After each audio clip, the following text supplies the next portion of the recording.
Sir నమస్కారం sir. నమస్తే అండి. హీరోయిన్ అండ్ బీజేపీ నేత మాధవలత గారు జేసీ ప్రభాకర్ రెడ్డి గారి పైన కేసు అయితే నమోదు చేశారు సార్. అంటే వీళ్ళిద్దరి మధ్య ఒక ఇష్యూ జరిగింది. మనకు కూడా తెలిసింది. అతను చాలా తీవ్ర స్థాయిలో మాధవలత గారి పైన కామెంట్స్ చేశారు.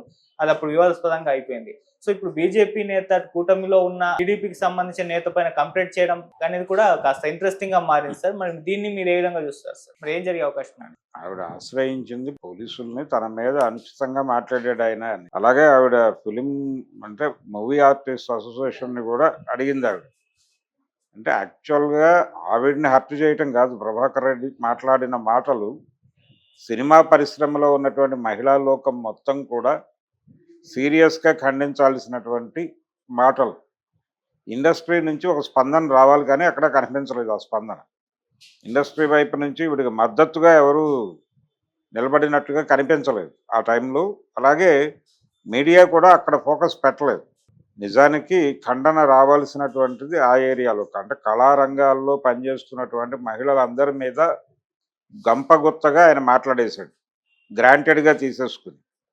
అంటే నేను ఏం మాట్లాడినా చెల్లుతుంది అంటే మెదళ్లలో మేటేసుకుపోయినటువంటి ఒక భావజాలం ఇలాంటి మాటలు అలవొక్కగా మాట్లాడించేస్తుంది.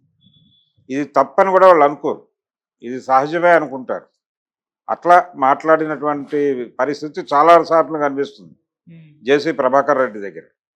దానికి రీజన్ ఏంటంటే, ఇది నా ఏరియా, నేను నా ఇష్టం వచ్చినట్టు మాట్లాడతాను, మీకేంటి సంబంధం, నా ఇష్టం, నా నోరు నా నాలిక నా ఇష్టం అన్న పద్ధతిలోనే వ్యవహరిస్తాడు ఆయన. ఈ వ్యవహరించే క్రమంలో ఆయన ఎవరు ఏమిటి, ఏ ఏరియాలో మాట్లాడుతున్నాం మనం అనేది అసలు పట్టించుకోడు. ఆ పట్టించుకోకుండా ఆ 31వ తారీఖు ఒక ఈవెంట్ ఏర్పాటు చేశారు వాళ్ళు. ప్రభాకర్ రెడ్డి గారి తాలూకా మనుషులు ఏర్పాటు చేసినటువంటి ఒక ఉమెన్ ఈవెంట్. అంటే పర్టికులర్గా ఆడపిల్లలతో 31st నైట్ సెలబ్రేషన్స్ నడపాలి అని ఈవిడ చాలా క్యాజువల్గా ఒక మాట ఉంది. ఆ ఏరియాలో అంటే ఎక్కడైతే తాడిపత్రి ఏరియాలో వీళ్ళు ఆ ప్రోగ్రామ్ చేయాలనుకుంటున్నారో ఆ ఏరియాలో కొంచెం ఇబ్బందికరమైనటువంటి పరిస్థితులు ఉండేవని నేను విన్నాను, నా నోటీస్కి వచ్చింది. అంటే నువ్వు బెంగళూరులో ఉంటావు, హైదరాబాద్లో ఉంటావు, నీకెలా తెలుసు అని మాట్లాడాడు ఆయన. ఆవిడ ఎక్కడైనా ఉండొచ్చు, ఆ ఏరియాకి కూడా ఆవిడ గతంలో ఎప్పుడో వెళ్ళినట్టుగా చెప్తోంది. ఆ ఏరియాలో కొంచెం ఈ గంజాయి తాగేవాళ్ళు అలాంటి వాళ్ళు చచ్చాడుతూ ఉండటం నేను గమనించాను. అది కొంచెం డేంజరస్ ఏరియా. ఆ ఏరియాకి వెళ్ళేటప్పుడు కొంచెం ప్రికాషన్స్ తీసుకుని వెళ్ళండి అని ఆవిడ కాషన్ ఇచ్చింది, అంతవరకే. ఆవిడెవరిని ఆ ఈవెంట్ని కానీ ప్రభాకర్ రెడ్డినో లేకపోతే మరొకళ్ళనో ఏమీ కించపరచలా. చాలా క్యాజువల్ కాషన్ నోటీస్ ఇచ్చింది ఆవిడ, తెలిసిన సందర్భంగా. దాని మీద ఆయన రియాక్ట్ అయిపోయి, అసలు నువ్వేంటో నీ భాగవతం ఏంటో తెలుసా, నాకు అందరికీ తెలుసు ప్రపంచంలో అన్న పద్ధతిలో మాట్లాడాడు. అది చాలా దుర్మార్గమైన గ్రాంటెడ్ స్టేట్మెంట్. ఈ గ్రాంటెడ్ స్టేట్మెంట్లు ఇచ్చి పడేసినప్పుడు ఇండస్ట్రీ కదా స్పందించాలి. అది ఆ అమ్మాయిని ఒక్కతనే అన్నారని అనుకోనక్కర్లేదు.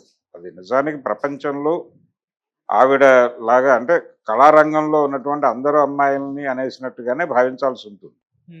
అందుకని ఆ రకమైన స్పందనని కూడగట్టి ఒక సీరియస్గా గనక ఫైట్ ఇచ్చుంటే ప్రభాకర్ రెడ్డిని లోపలేసేటువంటి ఛాన్సెస్ ఉన్నాయి. అయితే ఆయన సారీ చెప్పాడు తర్వాత, ఆయనకి వేడి అర్థమైంది. ఈ వేడి అర్థమవుతున్నటువంటి క్రమంలో ఆయనలో ఒక మార్పు మొదలై నెమ్మదిగా బహిరంగంగా బేషరతుగా క్షమాపణ చెప్పేసుకున్నాడు. కానీ అప్పటికే కేసులు ఫైల్ అయి ఉన్నాయి. ఈ ఫైల్ అయి ఉన్న కేసుల తాలూకా పరిణామం ఇప్పుడు చూస్తున్నాం. దీన్ని ఆయన డెఫినెట్గా నేను సాల్వ్ చేసుకుంటాడని అనుకుంటున్నా.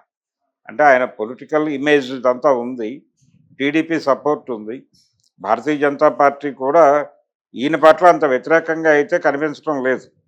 ఈయన ఏదో చేయాలి, కంట్రోల్ చేయాలన్న పద్ధతిలో కూడా వ్యవహరించట్లేదు. ఈయన సారీ చెప్పేశాడు. ఆ రోజున కొంచెం దూకుడుగా బిహేవ్ చేసినందుకు అక్కడ కూడా కోపం వచ్చింది. ఆ ఏరియాలో కూడా కొంత మంట రాజేయగలిగాడు ఈయన. కానీ ప్రస్తుతం ఆ మూడ్లో లేరు. ఆ మూడ్లో లేరు కాబట్టి వీరు కొంచెం టైం తీసుకుని డెఫినెట్గా దీనిలో నుంచి బయటకు వచ్చే ప్రయత్నం అయితే చేస్తాడు. ఆయనకి కొంత కనిపించకుండా టీడీపీ సపోర్ట్ చేసే అవకాశం కూడా ఉంది. కానీ ఉన్న కండిషన్ నుంచి ఇమ్మీడియట్గా అతన్ని అంతర్ధానం చేయటం అయ్యే పని కాదు కాబట్టి ఈ చర్యలు తీసుకుంటున్నారు.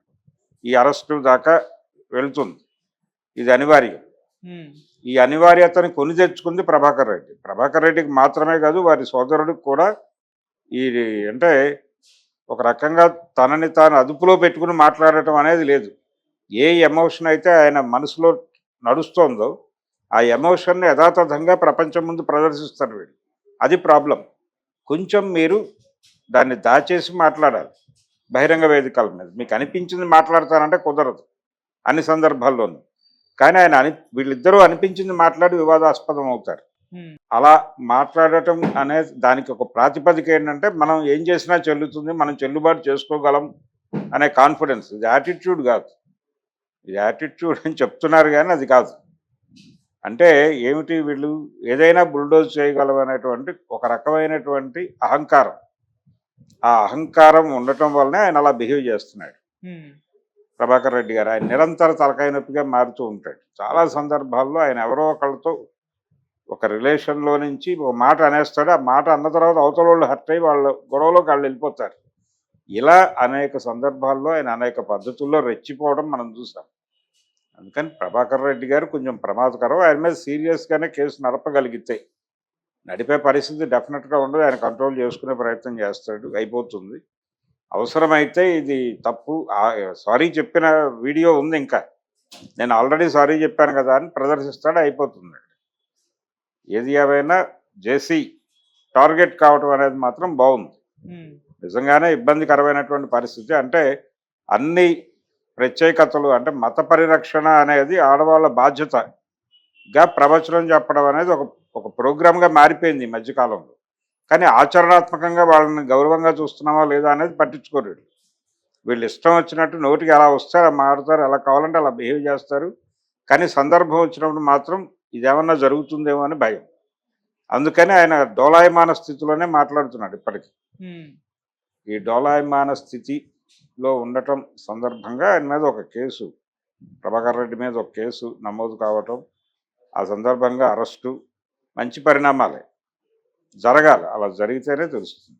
సార్, ఈమెకి బీజేపీ వైపు నుంచి ఏమన్నా సపోర్ట్ దొరికే అవకాశం ఉందా సార్ ఇప్పుడు? ఎవరికి?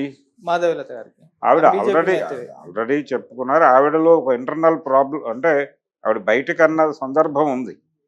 అంటే నేను బీజేపీతో ఉన్నాను, బీజేపీ నాతో ఉందా లేదా అని చాలా సందర్భాల్లో నాకే డౌట్ వస్తుంది అంది ఆవిడ. సో అదొక వాక్యూమ్ ఉంది.